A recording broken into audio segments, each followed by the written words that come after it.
분권 발전기 부분입니다. 분권 발전기, 이 부분은 전기자와 계자가 있는데 얘네들이 어떻게 연결된다라고 하는 거죠? 병렬로 연결된다라고 하는 거죠. 그것을 갖다가 분권 발전기라고 하는 겁니다. 직렬로 연결되면 직권 발전기라고 하죠. 발전기의 종류 기억하실 겁니다. 지금 도면을 보면 이 부분이 전기자죠. 전기자의 권선이 있어요. 그 다음 이 부분이 계자죠. 계자의 권선이 있죠. 그 부분이 둘로 병렬로 여기서 연결이 되고 있어요. 여기서 어떻게 연결되고 있어요? 병렬로 연결이 되고 있어요. 그러한 발전기를 우리도 무슨 발전기라고 한다? 분권 발전기라고 하는 거죠. 자, 요게 요렇게 연결된 부분이죠. 요 부분과 요 부분입니다. 그러면 여기서 잘 보셔야 될 게 전기자는 기전력을 만들고 전기자는 내부에 전기자 권선이 있기 때문에 권선의 내부 저항이 있어서 전기자 저항이라는 게 존재하죠. 그리고 전기자에서 기전력을 만들고 그 기전력이 전기자 전류를 흘려보냅니다. 이 전기자 전류는 요 지점에서 둘로 나눠지죠. 어떤 전류로 나눠지죠? 이렇게 흘러가는 전류인 계자 전류하고 이렇게 흘러가는 전류인 부하 전류로 나눠지죠. 자, 여기서 여러분들은 지난 시간에 회로 방정식을 세우는 방법을 배웠습니다. 어떻게 배웠죠? KVL이라고 하는 거하고 KCL이라고 하는 거를 적용하는 방법이었죠. 지금 여기서는 KCL을 적용할 수가 있습니다. 회로 방정식을 세울 때 전기자 전류라고 하는 것은 즉 계자 전류하고 부하 전류의 합의 관계가 된다라고 하는 것을 알 수가 있죠. 잘 기억하세요. 그리고 이 전류가 이렇게 흘러갑니다. 이렇게 흘러가서 계자의 자속을 만드는 전류가 되고 그 계자에 코일이 있다면 이걸 계자 권선이라고 하는데 그 권선에는 내부 저항이 존재하죠. 그것을 갖다 우리는 뭐라고 하죠? 계자 저항이라고 하죠. 이걸 갖다가 계자 저항이라고 이야기합니다. 이러한 계자 저항에 전류가 흐르죠. 무슨 전류가 흘러요? 계자 전류가 흘러요. 그러면 그 부분에서는 무엇가 생기는 거죠? 전압 강화가 생기는 거죠. RF-IF라고 하는 전압 강화가 생기는 겁니다. 전압 강화 이해하시죠? 전압 강화가 생기는 것은 오음의 법칙에 의해서 전압 강화가 생기는 겁니다. 그 전압 강화는 전압 강화는 이렇게 연결된 걸 보면 병렬로 연결된 거죠. 요것과 부하는 세 개가 무슨 연결되어 있어요? 병렬 연결되는 겁니다. 그러다 보니까 이 전압 강화는 바로 뭐하고 똑같아져요? 여기 부하단의 전압과 똑같아지는 것을 우리는 알 수가 있죠. 그래서 부하에 걸리는 단자 전압이죠. 이 부분을 뭐라고 한다? 단자 전압이라고 하는 거죠. 이런 단자 전압이 V라고 한다면 계자 저항이 RF라고 한다면 계자 전류라고 하는 것을 우리는 계산할 수가 있죠. 계자 전류는 어떻게 계산하죠? RF분의 단자 전압이다라고 이야기해 볼 수가 있는 거죠. 이 부분 이해가 되죠? RF분의 V 암페어가 바로 계자 전류가 된다라고 하는 거예요. 그리고 전압의 방정식을 세울 수가 있는데요. 전압의 방정식은 어떻게 되죠? 여기를 보면 되죠. 여기를 보면 요 기전력이라고 하는 것은 요 부분의 전압 강화와 또 요기 단자 전압에 의한 거, 또 전기자 반작용에 의한 거, 브러쉬에 의한 거, 전압 강화들의 합이 된다라고 하는 것을 우리는 알 수가 있는 거죠. 따라서 그것에 대한 방정식을 세워보면 기전력 2라고 하는 방정식을 세울 수가 있어요. 이것은 여기에 있는 단자 전압 V와 그 다음 여기서 생기는 전압 강화 RA에 IA라고 하는 전압 강화가 생기겠죠? 이런 전압 강화. 그 다음에 전기자 반작용에 의한 전압 강화, 브러쉬에 의한 전압 강화. 이런 전압 강화들의 합이 바로 기전력이 된다라고 하는 것을 알 수가 있는 거죠. 단 여기서 우리는 전류가 어떻게 흐른다? 이와 같이 흐른다라고 하는 것을 알 수가 있는 거죠. 이 부분을 기억해 줘야 됩니다. 자, 요 전압은 이렇게 되는 거죠. 전류는 또 이렇게 되는 거죠. 그러면 여기에서 IA라는 전류는 I라는 전류와 IF라는 전류에 합이 된다라고 할 수가 있어요. 이 전류를 얘기하는 거예요. 따라서 여러분들은 이 전류에 대한 식을 계산해 볼 수 있어야 되죠. 어떻게? IA라고 하는 것은 I와 IF의 합이다라고 이야기했단 말이죠. 여기서 키르요프의 전류 법칙이니까요. 그런데 이 I라고 하는 것은요, 어떻게 계산하죠? 여기에 전류니까요. 여기에 부하가 P가 있다면 그 양단의 전압이 V라면 I는 어떻게 되죠? V분의 P가 되는 거죠. 그리고 또 여기는 I가 어떻게 되죠? 요 양단의 전압이 V면 요 양단의 전압이 V니까 I는 이해되죠? 아랫부분에 V가 된다는 거죠. 그래서 요것은 아랫부분에 V로 표현할 수 있는 거죠. 이렇게 전류를 구해서 이 전류를 여기다 대입하게 되는 거죠. 그래서 이러한 회로 방정식을 가지고 계산하는 경우에 문제가 많다. 그 다음 기억해야 되는 게 있어요. 기전력은요, 우리가 알고 있는 게 있죠. 어떻게 알고 있어요? 기전력 E는 K 파이 N이죠. K 파이 N입니다. 그래서 이걸 가지고 우리는 이 발전기에 대한 특성을 이해하고 해석할 수 있어야 되죠. 자, 그 부분은 이제 무부하 특성, 부하 특성 이런 걸 가지고 이야기를 해보겠습니다. 자, 이 예제는 어떨까요? 계좌권선이 전기자의 병렬로 연결된 직류기는 무엇인가 라고 묻고 있죠. 이런 직류기는 뭐죠? 분권기가 되죠. 분권기. 분권기가 됩니다. 직렬로 연결되면 직권기가 되죠. 복권기는 직렬과 병렬이 같이 있는 거고요. 타여자는 별도로 되어 있다라고 할 수가 있겠죠. 이런 이야기는 기억하기 쉬울 겁니다. 예제입니다. 관련된 문제 푸는 거예요. 잘 보세요. 자, 100kW, 230V입니다. 분권 발전기라고 이야기하고 있죠. 분권 발전기. 분권 발전기에 전기자 회로의 저항이 주어져 있네요. 그리고 계좌 회로의 저항이 주어졌어요. 자, 이때에 전격 전압 전부하에서 운전할 때 유기전압, 즉 유기기전력이죠. 유기기전력, 이것을 계산하라 이렇게 얘기하고 있어요. 유기기전력 E는 어떻게 되죠? 단자 전압에다가 전압 강화들의 합이죠. RA, IA죠. 자, 여기서 전압 강화는 다른 게 주어졌나요? 없죠. 이렇게만 계산하시면 돼요. 왜? 전기자 반작용에 의한 전압 강화 안 주어졌어요? 단 브러쉬에 의한 전압 강화 안 주어졌어요? 이대로 계산하시면 되죠. 단 IA라고 하는 전류가 어떻게 된다? I하고 IF다 라고 하는 거죠. 이것을 계산해 줘야 된다는 거죠. 자, 요 I는 어떻게 계산하죠? 요거잖아요. 100kg 230이죠. 그러니까 얘는 어떻게 돼요? 100kg거든요. 100kg. 그 다음 230 요렇게 전압을 넣으면 됩니다. 요거 이해하시죠? 되죠? 다시. 자, 요 부분 다시 합니다. 자, 전류는요. 100kg입니다. 10의 삼성은 kg 때문에 넣어준 거고 전압은 230이에요. 이렇게 계산하면 전류가 나오죠. 이건 부하 전류고요. 다음 계좌 전류 계산해서 더해줘야 되겠죠. 계좌 전류는 단자 전압이 얼마라고요? 230입니다. 계좌 저항이 얼마입니까? 57.5죠. 계좌 저항 57.5입니다. 이렇게 해서 계산하는 거죠. 그러면 얘가 무슨 전류가 되는 거예요? 전기자 전류가 되는 거죠. 그래서 이 값이 얼마가 나오느냐? 이 값이 얼마가 나오느냐? 그래서 이 값이 이렇게 나오면 그것을 여기다 대입하는 거죠. 따라서 기전력 2는 단자 전압이 230이죠. 230에 더하기 그 다음 전기자 회로의 저항이 0.055고요. 다음 세모, 요거 세모 그대로 넣으면 되죠. 이렇게 해서 계산해 보시면 얘가 얼마 나오냐면 251V 정도 나옵니다. 251, 252 정도 나오네요. 요게 251.93 정도 나오니까 252 정도 볼 수 있겠죠. 그렇게 계산하는 거예요. 여기서 중요한 것은요, 이 전기자 전류를 구하는 겁니다. 전기자 전류, 분권에서는. 분권의 특성이죠. 전기자 전류는 부하 전류하고 계좌 전류의 합이 된다라고 하는 거. 요것이 이제 이 문제를 푸는 키워드가 되는 겁니다. 자, 다음 문제 한번 볼까요? 전격 속도로 회전하고 있는 무부하 분권 발전기가 있습니다.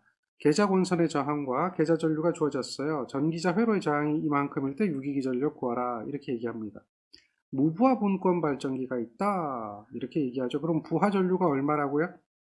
무부하라고 이야기했기 때문에 이것은 곧 부하 전류가 0A입니다. 즉 다시 말해서 I는 0A다라고 하는 거죠.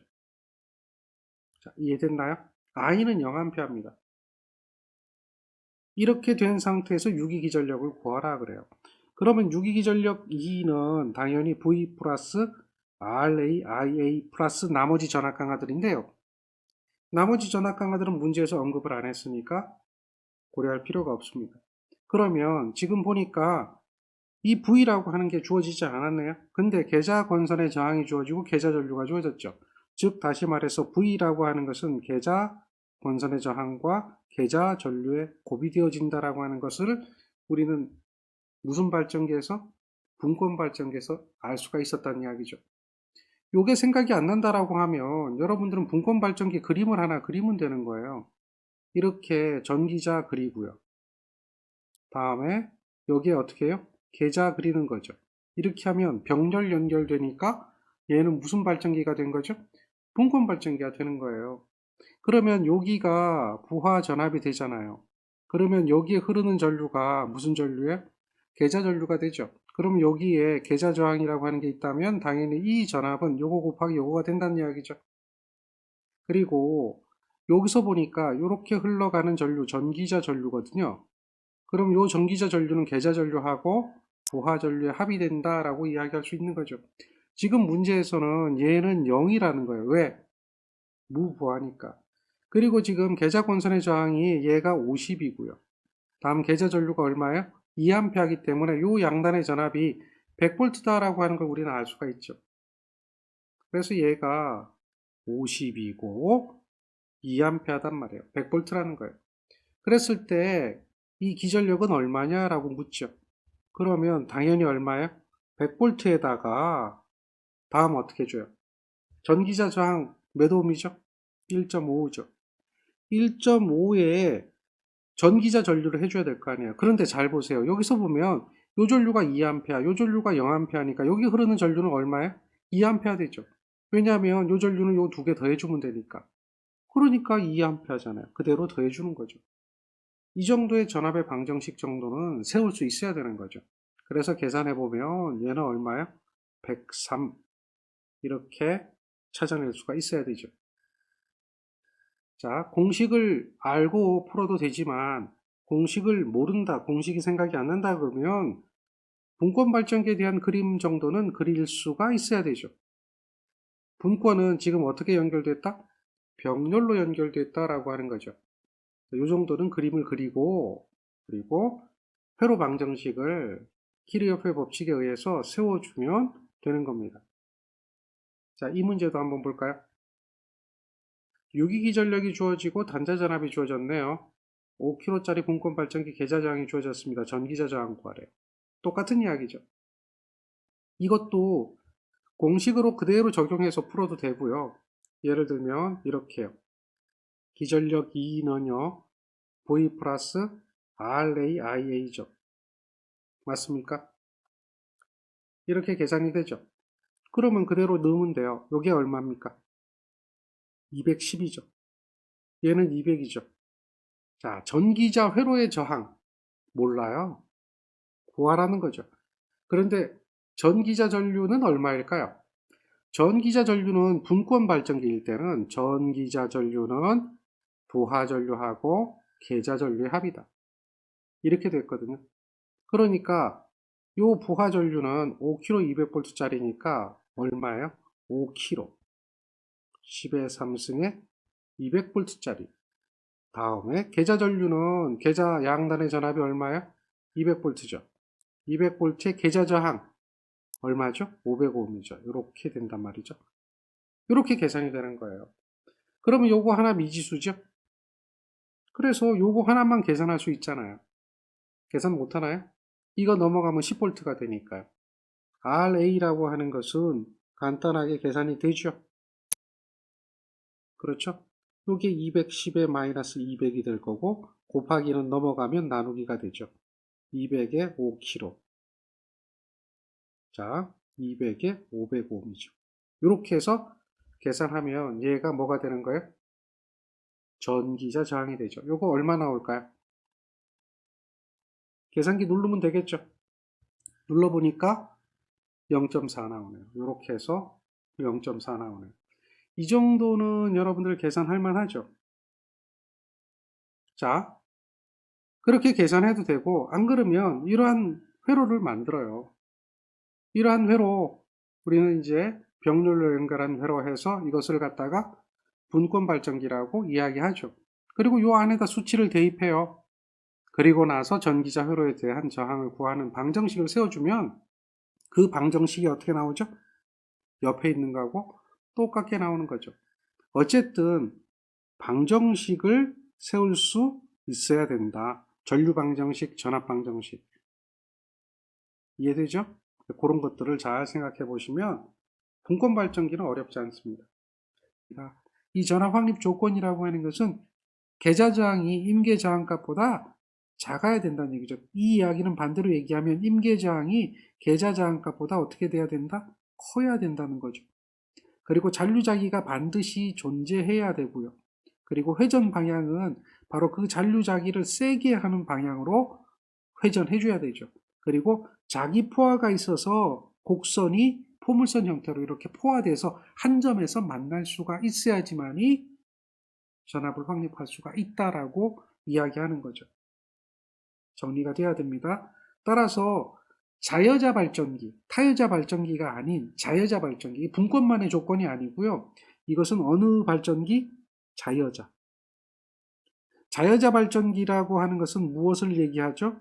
자여자 발전기라고 하는 것은 이것은 분권뿐만 아니라 분권도 물론 여기에 해당되지만 직권도 해당되는 거죠. 이해되겠죠? 또 마찬가지로 복권도 그래요. 복권. 이러한 자여자 발전기들은 대부분 이 내용을 따라야 된다는 거죠. 직권, 분권, 복권 모두 이 내용을 따라야 된다는 거죠. 이해되시죠? 자, 분권 따라야 됩니다. 다음 뭐예요? 직권 따라야 됩니다. 복권 따라야 됩니다. 다 이와 같이 이야기가 되어야 되죠. 이것을 우리는 자여자 발전기의 전압 확립 조건이라고 하는 겁니다. 이것도 시험 문제 자주 물어보죠. 자, 문제 한번 볼까요? 직류 분권 발전기가 있다. 무브와 특성 시험을 할 때 계자장을 증감해서 무브와 전압을 증감시킨다라고 하는 거죠. 그런데 어느 값에 도달하면 전압을 안정하게 유지할 수 없다.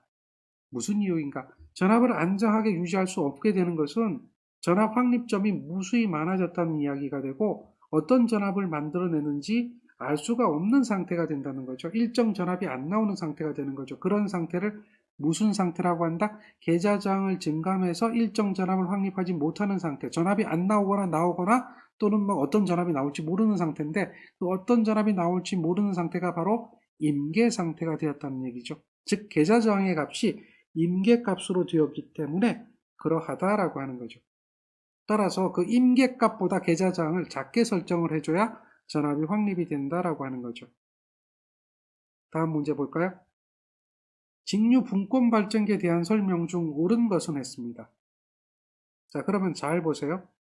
단자 전압이 강화하면 계자 전류가 증가한다. 말이 안 되죠. 계자 전류라고 하는 것은 어떻게 되죠? IF라고 하는 것은요. RF분의 V가 되죠. 그러면 단자 전압이 강화하면요. 계자 전류는 증가하는 게 아니라 어떻게 돼야 되죠? 감소하는 형태가 돼야 되는 거죠.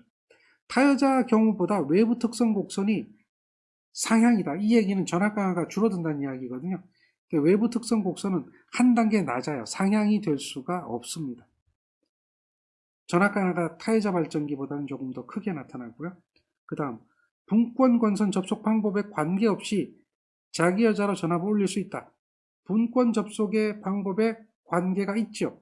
잔류자기를 어떻게 세게 하는 방향으로 해줘야지만이 전압을 올릴 수가 있습니다. 만약에 분권 접속의 방법이 잘못되어서 잔류자기를 소멸시키는 방향이 되어진다면 이때는 전압을 확립할 수가 없게 되죠.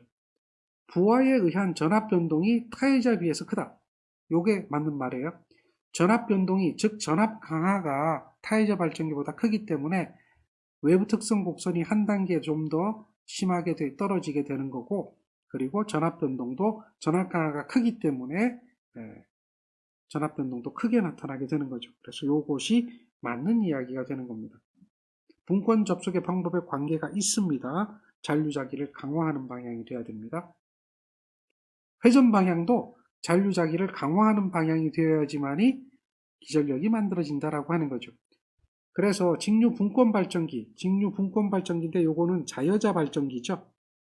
자여자 발전기를 역회전하면 어떻게 되느냐? 이때는 발전하지 않죠. 이유는 왜? 잔류자기가 소멸되는 겁니다. 역회전하면 어떻게 된다? 잔류자기 소멸. 소멸 후 더 이상 생성이 되지 않아요. 잔류자기가 더 이상 생성이 되지 않고 소멸되어 버리기 때문에 발전기는 더 이상 발전할 수 없다라고 하는 거죠. 자, 잘 기억하세요. 잔류자기 어떻게 됐다? 소멸된다. 발전하지 않는다. 요거는 분권 발전기를 서서히 단락 상태로 운전하면 어떤 상태가 되겠는가라고 이야기하고 있습니다. 어떤 상태가 된다고요? 요거는 소전류가 흐른다. 이렇게 이야기하게 되는 겁니다.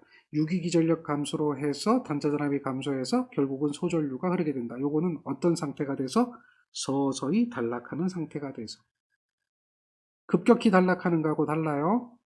유기기전력이 서서히 감소하고 단자전압이 서서히 다 감소해서 결국은 작은 전류까지 흐르게 되는 이런 이야기가 됩니다. 정리하세요. 요게 무슨 발전기? 분권 발전기. 자여자 발전기 중에서 분권 발전기의 특성을 나타내는 내용들입니다. 그 다음 여러분들이 살펴봐야 되는 이야기는 직권 발전기입니다. 직권 발전기는 직렬로 연결한다고 그랬죠. 전기자와 계자가 지금처럼 이렇게 직렬로 연결되는 형태를 직권 발전기라고 그래요. 그림을 보면 요게 전기자죠. 따라가 보세요. 계자하고 무슨 연결되어 있죠? 직렬로 연결된 겁니다. 이 발전기의 가장 큰 특성이 있어요. 직권 발전기가 가지고 있는 엄청난 특성이 있어요. 직권 발전기의 가장 큰 특징은 키르요프의 전류 법칙을 적용해 보면 여기서 흘러가는 이 전류와 이렇게 흘러가는 이 전류와 여기서 이렇게 가는 이 전류가 모두 같다는 겁니다. 즉 다시 말해서 I가 IF가 되고 IA가 된다는 거죠. 자, 그러면 이 직권 발전기는요, 무부하가 되면 어떻게 될까요? 무부하가 되면 결국은 부하 전류가 0이 되는 거죠. 이런 상태가 되는 거죠. 이걸 갖다 우리는 무슨 상태라고 그래요? 무부하 상태. 무부하 상태가 되면 계자 전류가 0이에요. 그러니까 계자 전류가 0이 됐다는 이야기는 기전력 2는 자속 회전수의 곱해서 자속이 0이 된다는 이야기예요. 잔류자기가 있더라도 무부하 상태가 되면 잔류자기에 의한 전압만 나오지 기전력이 만들어지지를 않는다는 거죠. 그래서 무부하 포화 곡선이라고 하는 것은 존재하지 않아요. 직권 발전기는 무부하 상태에서는 발전할 수가 없다라고 하는 거죠. 기억하겠죠? 그리고 직권 발전기는 잘 보세요. 기전력이 있다면 전압 강화들은 요거하고 요거가 직렬로 연결되어 있네요. 요거하고 요거 직렬 연결되어 있죠. 즉 전기자 권선과 계자 권선이 직렬로 연결되어 있으니까 기전력 2는 우리 전압 방정식을 세워보면 단자 전압에다가 전류는 동일하고요. 전류는 부하 전류나 전기자 전류나 계자 전류가 동일하고요. 거기에 저항 두 개가 무슨 연결된 거죠? 이렇게 되어 있죠. 이때에 전기자 저항은 작은데요. 계자 저항은 어떻게 돼요? 크죠. 계자 저항이 커요. 계자 저항이 크니까 전압 강화가 어떻게 됩니까? 전압 강화가 크게 나타나는 거죠. 전압 강화가 크게 나타난다. 이게 큰 특징 중에 하나예요. 큰 계자 저항이 곧 뭘 일으켜요? 전압 강화를 크게 일으키는 특성이 있어요. 그래서 직권 발전기에 대한 특성을 한번 살펴보면 이런 형태로 특성이 나타나요. 잘 보세요. 이게 직권 발전기의 특성이에요. 여기를 보면 무부하 시에는 여기가 무부하죠. 여기는 이제 부하 전류니까요. 0일 때는 뭐만 나오죠? 요거는 잔류자기에 의한 전압이에요. 잔류자기에 의한 전압. 그리고 자, 이 전류가 증가하면 요건 부하전류죠. 부하전류가 증가하면 곧 계좌전류가 되기 때문에 자속이 많이 흘리게 돼요. 그러니까 이 부하전류에 따라서 기전력이 이렇게 증가하게 되죠. 부하전류에 따라서 기전력이 이렇게 증가하게 돼요. 요거는 이제 기전력에 대한 이야기죠. 부하전류에 따라서 기전력이 증가하게 되는데 이때에 전압강화는 부하전류에 따라서 전압강화가 생겨요. 부하전류에 따라서. 계좌저항이 존재하고요. 전기자저항이 있는데 전기자저항은 작으니까 전압강화가 작게 생기거든요. 근데 계좌저항이 있기 때문에 계좌저항에 의한 전압강화 때문에 얘는 전압강화가 이렇게 크게 생기는 거예요.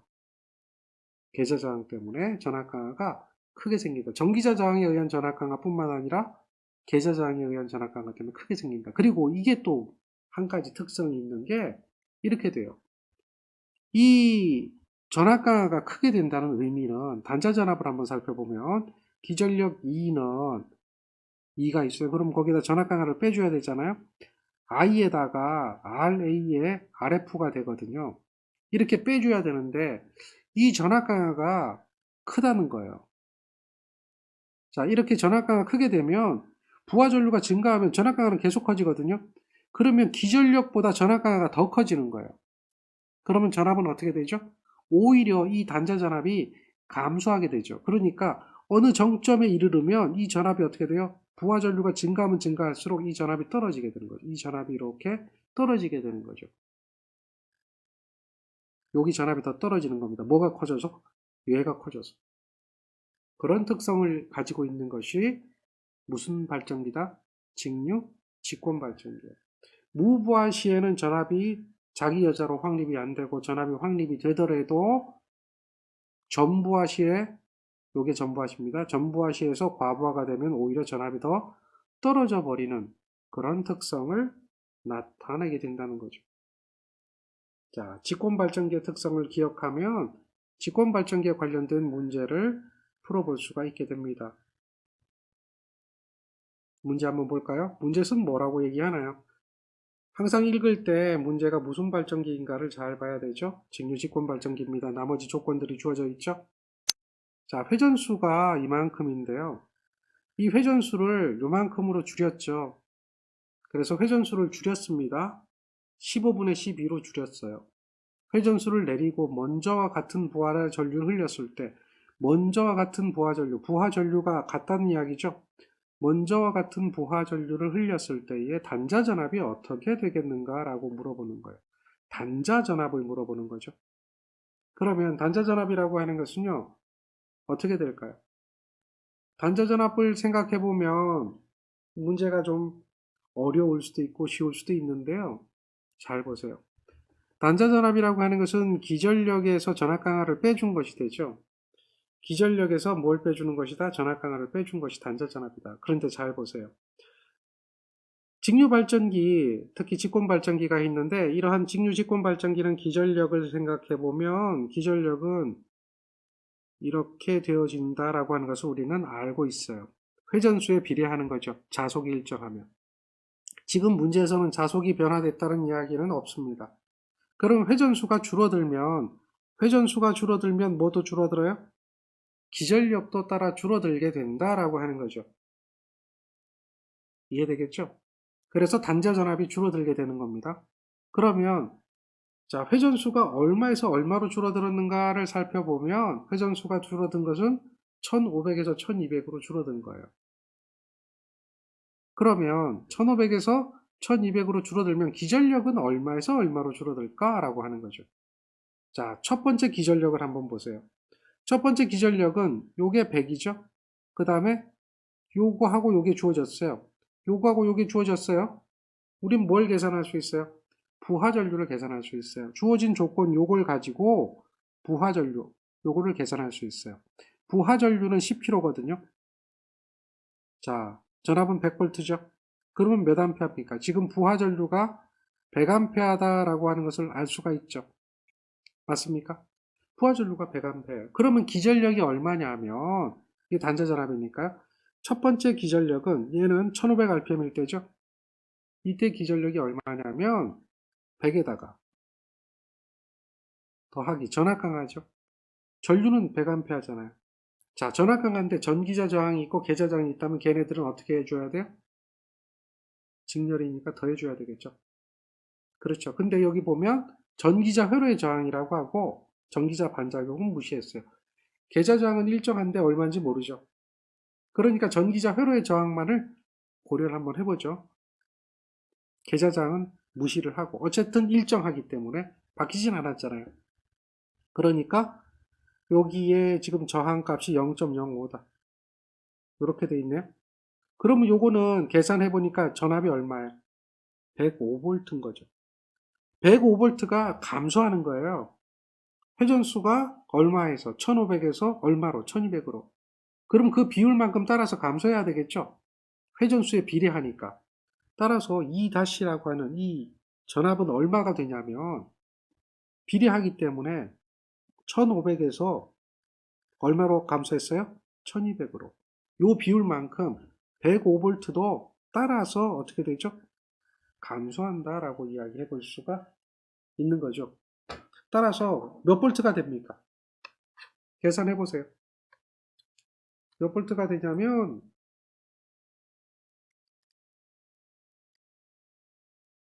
계산기 눌러보니까 84V가 되는 거죠. 84V. 즉 105V에서 84V로 줄어들게 되는 거예요. 그러면 단자전압은 어떻게 되죠? 이거보다 더 줄게 돼요. 그런데 문제에서 단자전압은 얼마가 되겠느냐 이걸 물어보면 이 다시에서 전압 강화를 빼줘야 되겠죠. 전압 강화를 빼주면 되는데 전압 강화는 결국 뭐예요? I에다가 전기자 회로에 저항하고 계자 회로에 저항 뭐 이렇게 해줘야 되는데 계자 회로의 저항은 아까 일정하니까 무시해버렸단 말이에요. 일정하니까 무시해버렸으면 이렇게 되거든요. 자, 이렇게 빼주면 된단 말이죠. 그런데 문제는 뭐라고 했냐면 전류를 먼저 하고 똑같이라는 얘기는 전류를 100A 그대로 흘렸다 이런 이야기가 되겠죠. 이해되죠? 전기자 회로의 저항은 0.05입니다. 그러니까 얼마예요? 5V. 전압강은 5V. 기전력은 84죠. 그러니까 84-5V 하니까 얘는 얼마예요? 79V만큼의 전압이 되어진다. 이렇게 이야기하는 거죠. 조건은 잘 봐야 돼요. 먼저와 똑같은 전류라고 하는 100A 전류를 그대로 흘려보낸다는 이 이야기가 필요하게 되고, 그래서 떨어진 기전력에서 전압 강화만큼 그대로 빼주면 79V만큼으로 전압이 떨어진다라고 하는 것을 확인할 수 있는 거죠. 이런 어떤 비례식의 문제를 계산해 볼 수가 있습니다. 자, 정리가 되겠죠? 이렇게 79V만큼 나옵니다. 그럼 이제 문제를 한번 볼게요. 요거는 이제 직권도라고 하는 것을 이야기하는데요. 직권도라고 하는 것은 무엇이냐? 이걸 물어요. 별거 아니에요. 전체 자속 중에 직권 자속이 얼마나 있느냐? 이 이야기를 묻는 거예요. 전체 자속을 전계자 기자력이라고 하고요. 직권 자속을 직권계자 기자력이라고 해요. 그래서 요것을 갖다 우리는 직권도라고 하는 거예요. 복권 발전기가 있는데 직권이 어느 정도 그 비중을 차지하게 되느냐라고 하는 것을 이야기할 때 직권도라고 하고, 전계자 기자력에 대해서 직권계자 기자력이 얼마 정도 차지하고 있느냐를 묻는 거죠. 어렵지 않습니다. 그 다음 거 한번 볼게요. 자, 전기 용접용 전원으로 사용할 수 있는 발전기를 묻고 있어요. 이런 발전기는 전기 용접용 전원은 좀 특수한 전원인데요. 이런 특성을 요구해요. 수화 특성이라고 하는 것은 요거는 이제 전압이 증가하면 전류가 줄어드는 특성이에요. 전압이 증가하면 전류가 줄어드는 특성. 이런 특성을 갖다 우리는 수화 특성이라고 그래요. 그래서 요거를 부특성, 마이너스 특성이라고 그래요. 마이너스 특성. 즉 전압과 전류의 관계를 보면 이렇게 되는 특성이에요. 이게 전압이고 전류죠. 원래는 이런 특성이죠. 이렇게 되면 얘를 정특성이라고 그러거든요. 요걸 부특성이라고 그래요. 용접을 하게 되면 그러면 접점이 생기잖아요. 접점. 그래서 단락이 되는 거거든요. 용접봉에 의해서 접점이 되면 접촉이 되게 되면 전압이 떨어지는 거예요. 전압이 떨어지게 되면 전류가 많이 흘러가는 특성. 이런 특성을 가져야 되거든요. 이런 특성에 적합한 발전기, 이렇게 떨어지는 특성에 적합한 발전기, 아까 무슨 특성이었죠? 무슨 복권? 차동 복권이었죠? 차동 복권이 바로 그런 특성을 가지고 있어요. 그래서 용접용 전원은 부특성, 마이너스 특성을 이용하거든요. 이런 특성을 이용하는데 그런 특성을 갖는 발전기는 차동 복권 발전기가 그러한 특성을 가지고 있다는 거죠. 차동 복권 발전기는 바로 이러한 수화 특성을 가지고 있는 발전기죠. 수화 특성을 가지고 있는 발전기. 이해되겠죠? 그래서 전기 용접용 발전기는 차동 복권 발전기를 주로 쓰고 있고, 직류기에서는, 그리고 그러한 특성은 수화 특성을 가지고 있다. 이렇게 이야기해 볼 수가 있어요. 다음. 어려운 얘기는 아닙니다. 이것도 회로 방정식을 세울 수 있으면 문제는 쉽게 풀 수가 있습니다. 지금 문제를 보면,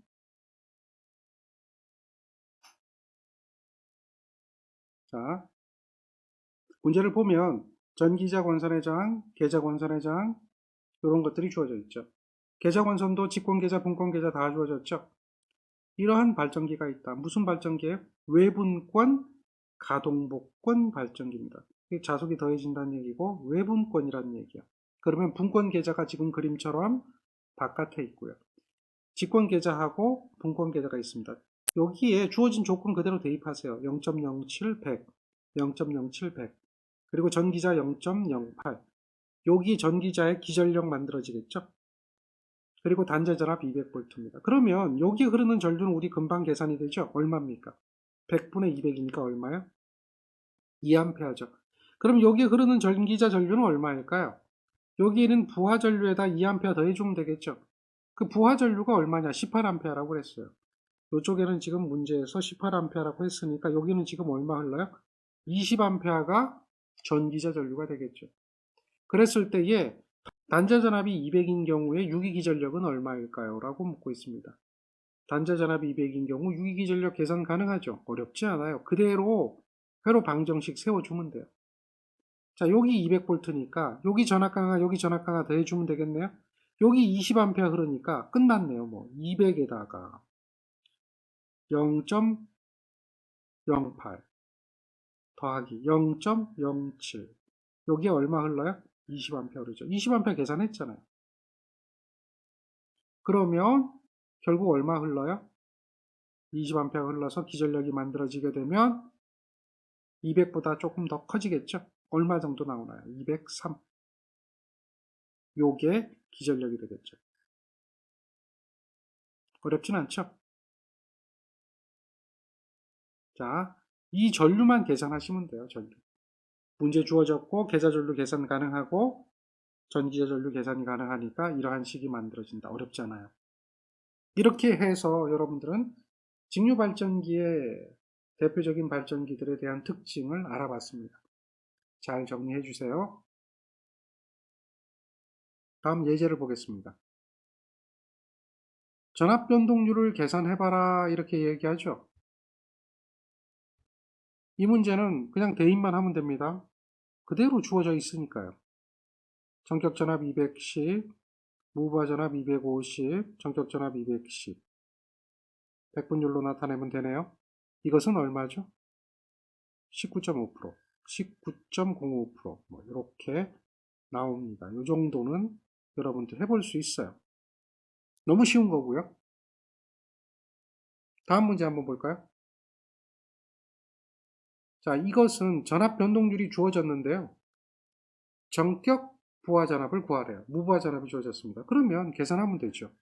전압 변동률은 전격 전압분의 무부하 전압 마이너스 전격 전압 곱하기 100%예요.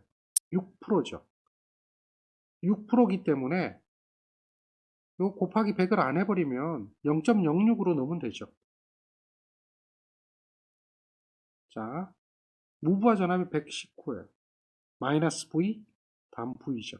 그럼 이거는 답 나왔네요. 0.06의 V가 되죠. 0.06의 V. 이렇게 하면 119 마이너스 V가 되네. 이항하면 1이 더해지죠. 그래서 V로 묶어내면 이렇게 되나요? 119가 되죠. 따라서 V는 이 정도는 계산할 수 있어야 돼요. 이거 뭐 어려워서도 안 되는 거고요. 이렇게 돼서 112.3V. 이 정도는 어려운 게 아닙니다. 이게 변화되는 과정을 몰라서 못하겠다 이러면 답이 안 나와요. 그 정도는 할 수 있어야 되는 겁니다. 모르면 빨리 요청하세요. 그 다음 전압 변동률이 플러스가 되는 거예요. 직권은 마이너스죠. 다음 과복권은 마이너스죠. 평복권은 0이죠. 분권과 타여자가 플러스가 되는 거죠. 전압 변동률이 플러스가 되는 발전기를 한번 구해봐라 이런 이야기고요. 다음 걸 한번 살펴볼까요?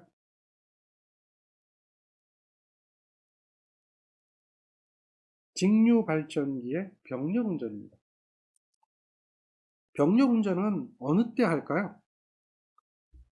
병렬 운전은 용량이 부족하니까 한 대 더 추가해서 부족한 용량에 대해서 보충하는 거죠. 그런 경우가 대부분이죠.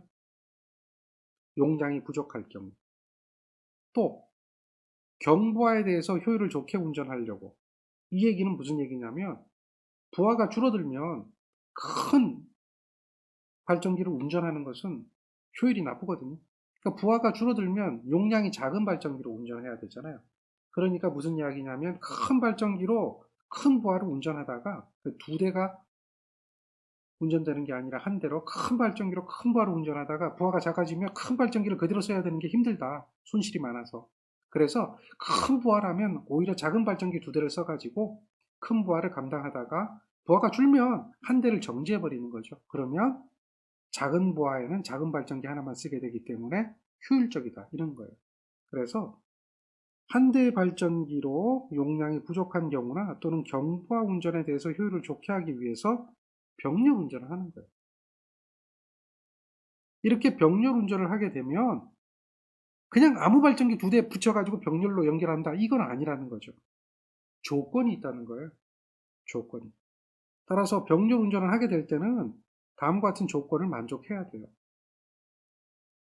병렬 운전 조건을 만족해야 된다. 병렬 운전 조건은 전격 전압과 극성이 같아야 되고 외부 특성 곡선이 수화 특성이 있어야 되고 용량이 달라도 병렬 운전은 가능한데 용량이 다르면 외부 특성 곡선이 다르기 때문에 그 외부 특성 곡선을 퍼센트로 비율로 축소하거나 확대해서 그걸 겹쳐봤을 때 거의 일치하도록 하면 병렬 운전하는데 크게 무리가 없다라고 하는 거죠.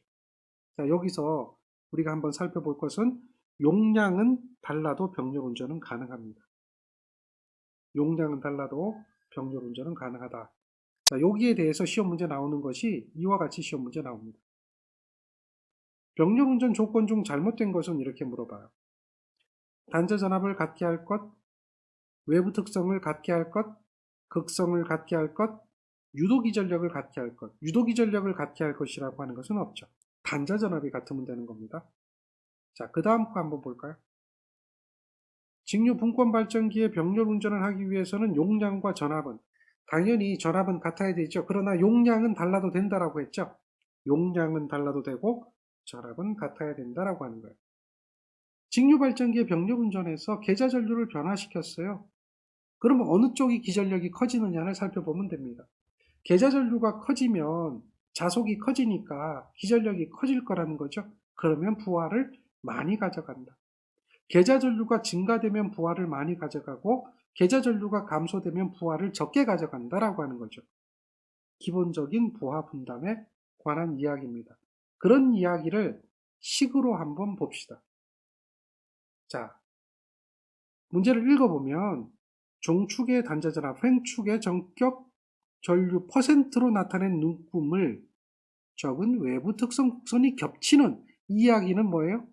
외부 특성 곡선이 겹쳐서 병렬 운전 조건을 만족하는 이런 이야기가 되겠죠. 그런 분권 발전기 두 대가 있습니다. 근데 용량이 이만큼 차이가 있어요. 그리고 부하 전류가 150입니다. 다시 말해서 외부 특성 곡선이 겹쳤기 때문에 기전력이나 전기자 저항이 그 비율이 같아졌다라고 보고 용량이 이만큼이 되었다면 부하전류는 얼마일까요? 결국은 뭐예요? 두 발전기가 합쳐서 150A예요. 합쳐서 1번 발전기하고 2번 발전기 합쳐서 150A가 흐른다는 거죠. 그런데 용량이 1대 2입니다. 그러면 용량이 큰 쪽이 당연히 부하를 많이 갖게 되겠죠. 1대 2로. 그러면 요거는 아니죠. 1대 2가 되지 않죠. 요거는 아니죠. 1대 2가 안 되잖아요. 요거는 2대 1이고 요거는 1대 2입니다. 따라서 답은 뭐죠? 그렇죠. 당연한 이야기 아닐까요? 어떻게? 용량에 비례한다는 거죠. 나머지 조건이 같으면 용량에 비례하는 거고요. 외부 특성 곡선이 겹쳤기 때문에 용량에 비례한다는 이야기죠. 기전력하고 전기자 회로의 저항은 고려하지 않고. 그러나 이것보다도 더 중요한 것은 바로 뭐예요? 기전력과 전기자 저항이다라고 하는 겁니다. 그 내용을 정리하고 있어야 됩니다. 그거는 다음에 문제 풀 때 한번 풀어보고요.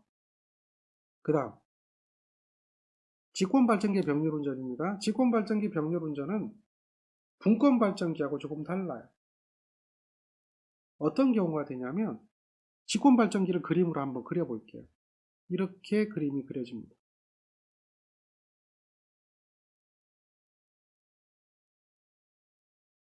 병렬로 운전한다라고 하면 이런 형태가 되겠죠. 자, 1번 직권발전기와 2번 직권발전기가 똑같은 발전기예요. 그래서 기전력도 같고요. 전기자 회로의 저항도 같고요. 계자 저항도 똑같아요. 똑같은 발전기 두 대를 병렬 운전하게 되는데요. 그렇게 되면 여기에는 전류가 얼마가 흐를까요? 여기에는 전류가 얼마가 흐를까요? 이 전류가 I라면 여기는 2분의 I가 흐르고요. 여기는 2분의 I가 흐르죠. 이렇게 해서 병렬 운전이 될 것 같이 보입니다. 맞습니까? 똑같은 발전기 두 대를 이와 같이 직권을 병렬로 연결했을 때에 부하 전류가 I라면 반반 나누어서 걸릴 것 같은 생각이 들게 되거든요. 그런데 직권 발전기는 이해가 안 돼요. 특성이 있어요. 직권의 특성. 직권의 특성 중에는 여기 흐르는 전류가 모두 같다는 거죠. 즉 부하 전류가 무엇이에요? 자속이라는 겁니다. 부하 전류가 자속이 되고 있기 때문에 직권의 특성에는 이것 때문에 병렬 운전이 안 됩니다. 이유가 뭐냐면 기전력은 자속과 회전수의 곱이거든요. 얘도 자속과 회전수의 곱이거든요. 왜 그러냐면 기전력이 똑같아요. 나머지 다 똑같아요. 그래서 똑같은 기전력이 생기니까 병렬 운전이 될 것 같지만 우리는 기계이기 때문에 이게 똑같을 수가 없는 거죠. 즉 회전수가 조금이라도 예를 들면 1rpm이라도 차이가 나서 얘는 1801이 되고요. 얘는 1800이었다라고 해서 rpm의 차이가 생겼어요. 운전하다가 1801만큼 요거보다 rpm이 커지게 되면 기전력이 약간 커지니까 부하 분담이 약간 증가해서 여기 전류가 증가돼요. 그러면 이 전류는 곧 자속을 이야기하거든요. 자속이 증가되면 다시 기전력이 증가되는 거죠. 기전력이 증가되게 되면 다시 이 전류가 증가돼요. 그러니까 이쪽은 계속 기전력이 올라가게 되고요. 반대로 여기 보세요. 여기는 얘가 증가된 만큼 반대로 이쪽에 부하 전류가 감소가 되죠. 부하 전류가 감소가 되면 자속이 감소되니까 자속이 줄어들어요. 그럼 기전력이 주네요. 그럼 또 자속이 또 줄죠. 그럼 기전력이 또 줄어요. 즉 다시 말해서 조그마한 어떤 전압의 변화가 생겨버리면 전압이 증가된 쪽으로 부하는 쭉 이동해버리고요. 나머지 발전기는 어떻게 됩니까? 더 이상 발전하지 못하게 되죠. 0V가 돼버려요. 다시 말해서 병렬 운전이 되지 않아요. 한쪽 발전기는 단자 전압이 상승해버리고 한쪽 발전기는 단자 전압이 점차 감소하게 되어버리죠. 그래서 병렬 운전 자체가 불가능하게 되죠. 그 이유는 뭐냐면 바로 요 계좌에 흐르는 전류가 부하 전류에 따라서 변하기 때문이에요. 이것을 해소를 하지 않으면 병력 운전을 할 수가 없다. 따라서 이것을 해소하기 위해서는 균합모선이라고 하는 것을 전기자 측 끝에다가 연결해 주는 거예요. 균합선 접속, 균합모선 접속 이렇게 얘기하죠. 이 부분인데요. 전기자 끝에다가 이것을 연결해 주는 거예요. 이것을 연결해 주게 되면 이 전류의 변화는, 기전력의 변화는 이 전류의 변화를 가져오지 않죠. 여기서 순환 전류가 흐르게 되고 이쪽에 나가는 전류는 일정하게 되는 거죠. 그렇게 되면 어느 한쪽의 기전력이 급격히 증가하거나 어느 한쪽의 기전력이 급격히 감소하게 되는 현상을 막을 수가 있게 되는 거죠. 이렇게 균합선을 접속하게 되면 계자를 병렬로 해서 여자 전류를 항상 같게 분비하게 돼서 병렬 운전이 가능해지는 거죠. 따라서 직권 계자가 있는 직권 발전기의 병렬 운전을 안정하게 하기 위해서는 무엇을 설치해야 된다? 균합선.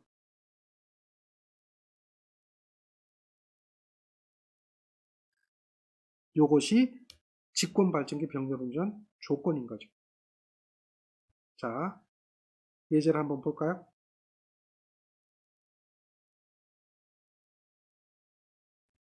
균합선 접속에 관한 이야기고요.